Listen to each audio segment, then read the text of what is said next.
Join thousands of other smart business owners who have finally realized review sites, daily deal sites, and pay-per-click ads are just too expensive and simply don't work. They have learned the power of becoming a Scout Puppy local trusted merchant and are being rewarded with new customers and solid steady growth for their small business. The experts at Scout Puppy build you a powerful one-page standalone website on steroids hosted on their platform. It includes all content writing, paired with over 40 strong keywords, pictures of your small business, a video, links back to your existing company website or social media, and contact info. They then submit your website to over 200 search engines, giving you maximum exposure to receive tons of free organic traffic and new customers. All of this for just $89 a month, no contracts. Go to scoutpuppy.com and click Add Your Business to sign up today. And on the checkout page, our savvy listeners get a 50% discount for the first month. Enter SBR50. Savvy Business Radio, drawing out the best from our guests with our host, Christina Nichman. Our guest today is Dr. Oleg Konovalov, management consultant with extensive experience in international business. Today, he shares his enlightening book, Corporate Superpower, Cultivating a Winning Culture for Your Business. Find out more about Dr. Oleg Konovalov at OlegKonovalov.com. Hello, Dr. Oleg. Welcome to Savvy Business Radio. How are you today? Well, Christina, thank you very much, and thanks for inviting me. I'm really thrilled, to talk about my new book, Corporate Superpower, and glad it grabs your attention. Oh my gosh, it certainly did. And you are calling from Moscow, Russia today. I think you're probably the first business owner to call in from Moscow. So welcome. And we're excited to have you here.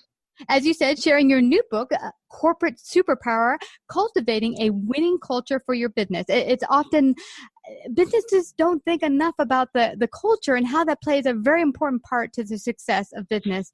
But before we go to share all of your wonderful wisdom with our audience, share a little bit about your backstory and what brought you to the world of business. Well, I actually, for more than 30 years, I'm already in a business. I've been running companies for more than 25 years, and actually spending a time mainly these days between two countries, UK and Russia. It's a matter of assignment, of research, of family background, and therefore, this time I'm in Moscow. Next time we might talk, I will be somewhere in Birmingham in the UK. Yeah. So I've been running companies mainly in the fishing industry, again in the UK, in Scandinavia, in Russia. I turned into the management consultancy for the last few years, having a doctoral degree, practical experience. And this is actually not my first book. It's actually number 4. Oh, wow. Yeah. Yes. I think experience, wisdom must be reflected in something useful for other people. Yeah. And book writing is one of the good ways to express your thoughts and deliver it to the people. Yeah, absolutely. And it takes time to build wisdom and to have built the experiences where now you can share that with people. Now, I'm interested to understand, since you work in Russia and UK, and I'm sure now other countries, there's a great cultural differences, I'm guessing, from working with different cultures. How do you learn to incorporate that and work well with other cultures? I used to work for British Icelandic companies years ago, but I used to be and this was a great experience seeing, and we've been dealing internationally, see how the thing is different. But if we're talking about corporate culture, it's easy to imagine a very simple point. For instance, when we talk about engagement, how to engage people, what I could say, to engage people in the US, it's one sort of exercise or task, because you need to show the full spectrum of respect, motivation, support, everything to engage people to be fully, on your side, and of course, thinking about a company and achieving goals. Mm-hmm. If it would be about UK, you would be thinking a bit differently. Mm-hmm. It's a matter of culture, of old management styles, because the people trying to get on top of the game, Mm-hmm. and then they are not much worried about anything else. If you talk, for instance, Russia, Mm-hmm. for them the meaning of engagement is meaningless. Sorry to, yeah, they're thinking, okay, I'm working, it should be enough. You should be glad that I came to the office.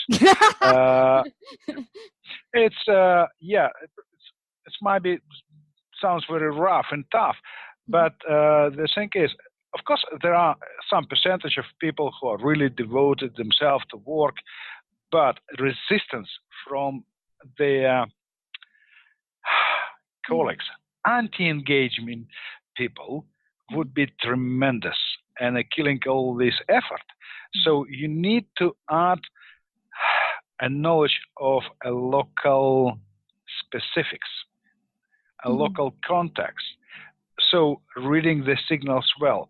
So if you're taking American instruments and bringing them to Russia, you will fail, and vice versa. Of course, that is the specifics, and it doesn't necessarily mean that the people are different. We all have 2 hands, 2 legs, hopefully 2 eyes, and and a bit of air. Yeah. But the thing is, we're reading these ourselves differently. Wow. And this is quite important. We're all fighting for the tremendous loyalty of employees and saying, oh yeah, they must be different. But what happens, for instance, in Russian companies, what I'm facing, I'm on consulting assignment at the moment, and what I'm facing, and this is not a first assignment, usually company doesn't show any respect to own employees. Really? How you could build, it could be declared everything, but it's very little respect to own employees in terms of the company, because what they assume, as soon as I bought your time and I'm paying your salary, you are mine completely. It's a bit of slavery, in my point. So approach should be different.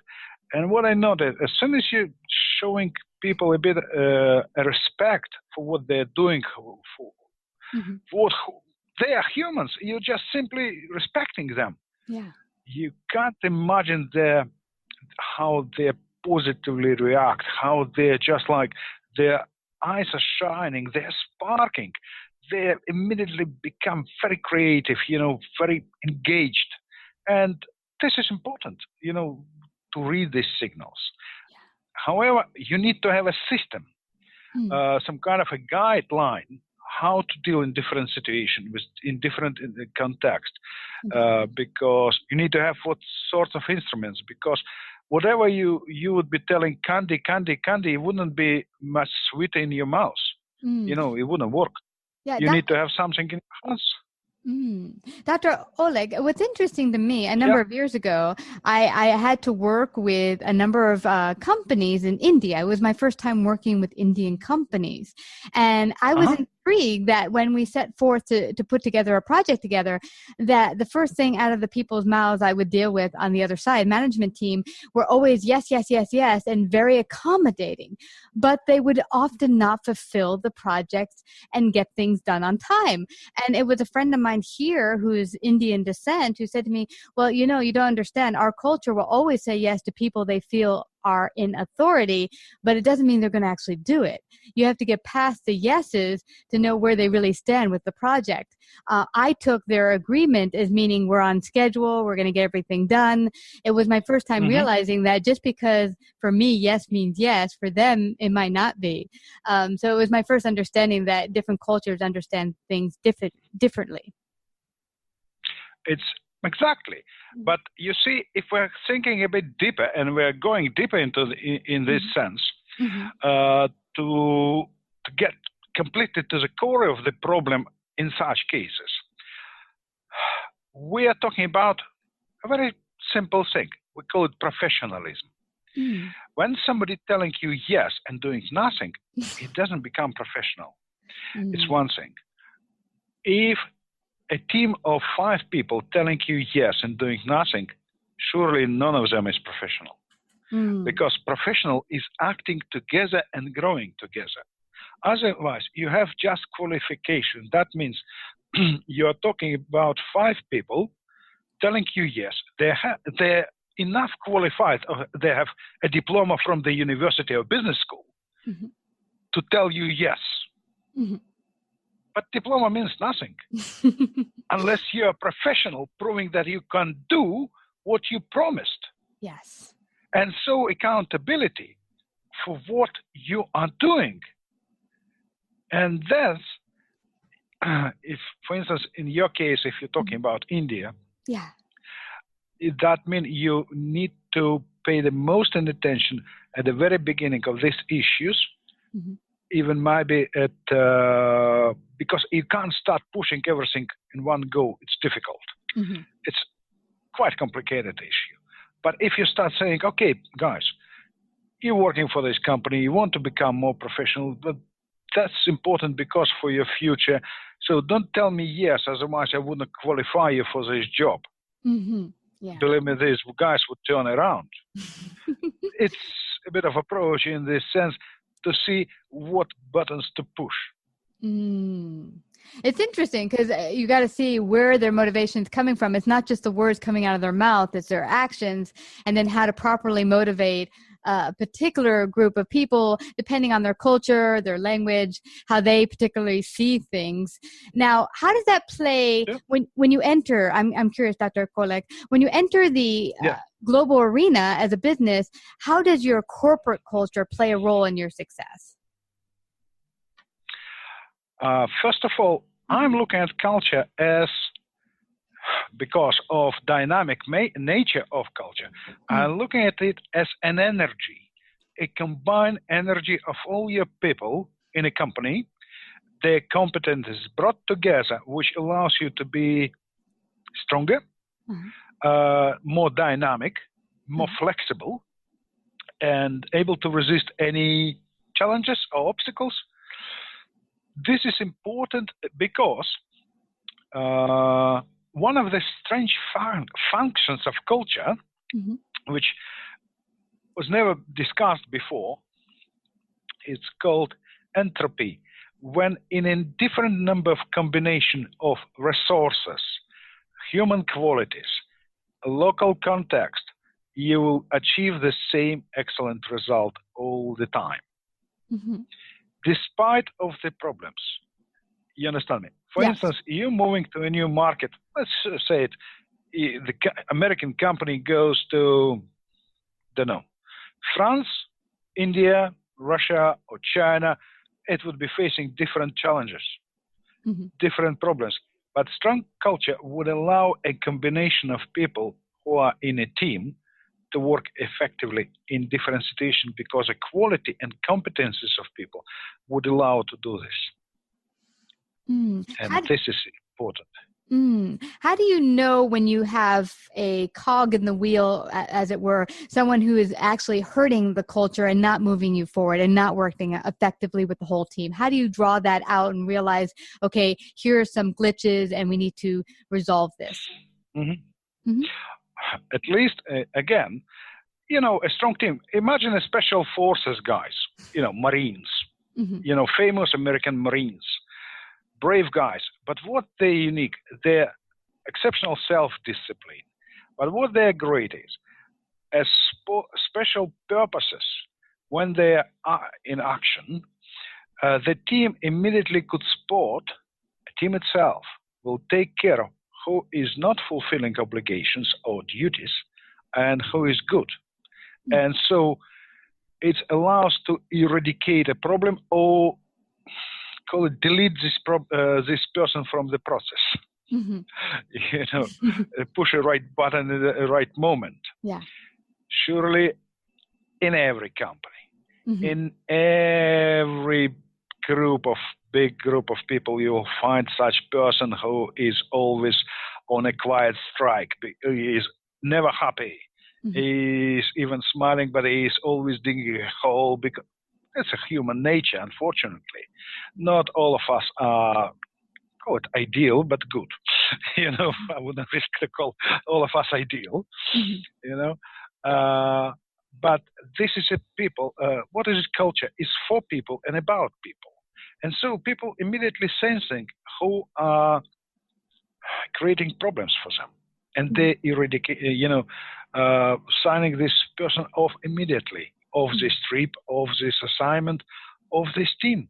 Stay tuned after these messages from our sponsor, Blinkist. If you have a curious mind like myself, but find you often don't have the time to get to all the books you'd like to read, then Blinkist is for you. Blinkist is the only app that takes thousands of best-selling nonfiction books and distills them down to their most impactful elements so you can read or listen to them in under 15 minutes, all on your phone. With Blinkist, you will expand your knowledge and learn more in just 15 minutes than you can in almost any other way. Plus, you can listen anywhere. I love catching up with my favorite Blinkist titles on my way to work or while working out. Blinkist has a huge library of titles ranging from timeless classics like Think and Grow Rich by Napoleon Hill to #1 bestsellers like Drive by Daniel Pink. One of my personal favorite books and authors is Influence, The Psychology of Persuasion by Robert B. Cialdini. Blinkist is constantly curating and adding new titles from best of lists, so you're always getting the most powerful ideas in a made-for-mobile format. 5 million people are using Blinkist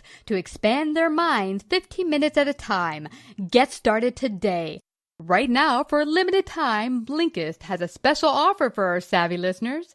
Go to Blinkist.com/savvy to start your 7-day free trial. That's Blinkist, spelled Blinkist, Blinkist.com/savvy to start your 7-day free trial. You can cancel at any time. Blinkist.com/savvy. Yeah. Which is important.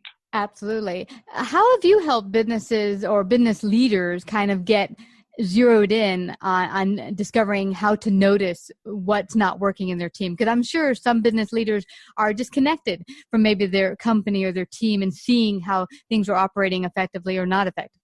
I wouldn't be much original, but you see the problem with the modern leaders, they're not spending much time with their people. Mm-hmm. You could hardly see them shaking hands and talking with their staff. Because of course it's much easier, it's high status, sitting in a high chair in a bright office rather than talk with people who are working in a noisy workshop. That's for sure.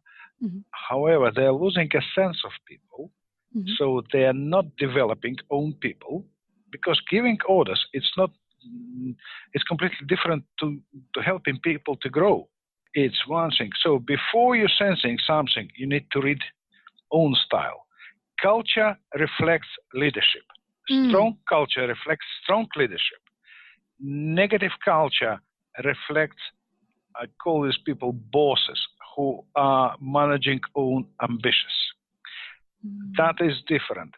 So how you could sense what is wrong? See how and how much time and how extensively people, leaders, communicating with their own workforce. If they don't have a time to talk with people, what they're paid for? For shoveling papers across the desk? No. Their job to manage people, that means to work with people. This is what they're paid for. Yeah.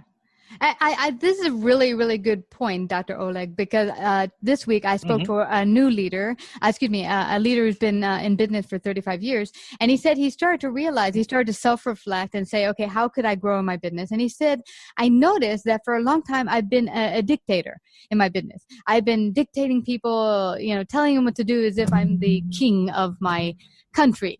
And it's worked to a certain point, but now I've gotten to a point where it's not working anymore. I realized I had to step back, trust in the people that I hired that had the skills and let them use their skills to the best of their ability. But that also took, like you said, getting in connection and really seeing these as real human beings that are, that have cares and concerns and skills and allowing them to use their skills to the best of their ability. Actually, you and me, all of us, we heard many times from different people assumption from the leaders who are saying, I believe that my people think so. Mm-hmm. This is a very dangerous assumption because you not got it from the first hand. You didn't hear this from the people. You assume that people happy, or you assume that people satisfied with what going, or, job satisfaction. You believe that people are loyal. Imagine a company with people working 3 or 6 months maximum, and they're signing off, changing jobs and things like that. How you could talk about loyalty and respect if it takes about a year to become loyal? What does it mean loyal? Mm-hmm. I trust and believe in my company, even knowing all these pitfalls and problems, which are, specific to this company. Mm-hmm. Within 3-6 months, I can't get it. I'm simply passing by like a train passenger. And after that, boss is saying, oh, yeah, I believe my people think so. Where did you got it from? Yeah. It's a wrong assumption. Yeah. How does someone like this leader or any leader out there who says, hey, I want to get a pulse of my organization, my teams, understand what my people are really going through, how do they begin to build that culture of really understanding each other and connecting with the people they hire? I believe it starts from a vision, of a leader's vision. If a leader is losing a vision, he can't tell anything, because you need to have a benchmark too, where you're coming and saying, guys, I have a vision. I want all of us to move further, grow, and be, and having a nice places somewhere in the future, but all of us. And this is something like a starting point. And you could talk with people. What do you think, what we're lacking? What's the problems we are facing, and how we could support each other? This is like a general, of course, advice. It's not about going into details. You could read about it in the book. Mm-hmm. I'm giving like a full list of revision, where to start change, how to start change, what a point to consider. But generally, you need to start from yourself. When you setting up a startup, not many people have a vision. When the people setting up a new companies, not many people have a new vision.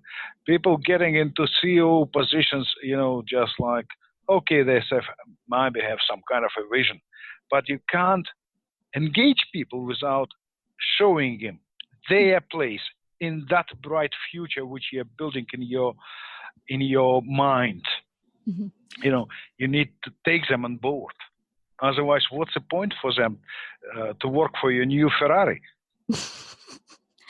Yeah, exactly. It seems to me that what you really have to do is you have to have them be inclusive to the vision, where they feel they're a part of this great vision. It's not just I'm coming to, make you money for your bank account. I'm coming to create something grand that will affect the world in a better way. It is, because any professional, good professional, respect own self or himself at a first instance. And this allows him to grow professionally. And any professional was how English saying, will smell a rat immediately. He would see, okay, guys, what we're working for. I promised on my interview to HR directors that I would work for a company for at least 5 years, because I've been asked, where do you see yourself in 5 years' time? Mm-hmm. But if the company not taking me anywhere within these 5 years, that means it is a lie between us. And why I should, continue to support this lie towards me? Mm-hmm. That's Absolutely. unfair. Who would consider this? No one. Yeah. Absolutely. Well, I don't want anyone to leave here without finding out how they can find out more about your book, and also if they can work with you. If they're a business out there that feel they need the skills and wisdom you have to offer them, where can they get in contact with you? Well, they could visit my website, olegkonovalov.com. I have a full contact details explaining what kind of services in terms of management consultancy, in terms of speaking or executive training I offer. It's about enhancing corporate culture or organizational diagnostics. I'm willing to fly and travel because I love it, because seeing companies becoming stronger, it's probably the most incredible task. It's like watching some kind of a miracle. You're coming to the company, and within a short time, you see the company completely turned around and growing and blooming. That's incredible.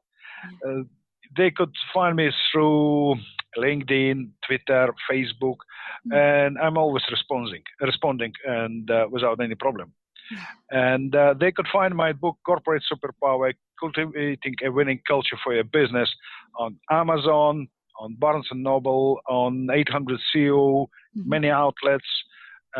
It's available in Kindle, paperback, and audio format. So it's become quite popular. Seems to be people talking more and more about it.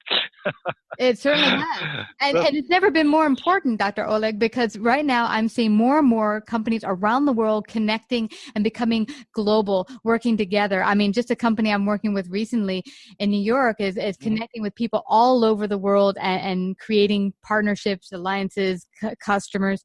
So it's becoming smaller and smaller, the world, but we have to learn to have that winning culture for business and build that culture that is for success. So I'm very grateful that you were able to come today and share your great wisdom on Savvy Business Radio. Thank you. Thank you very much, Christina. Thanks for inviting.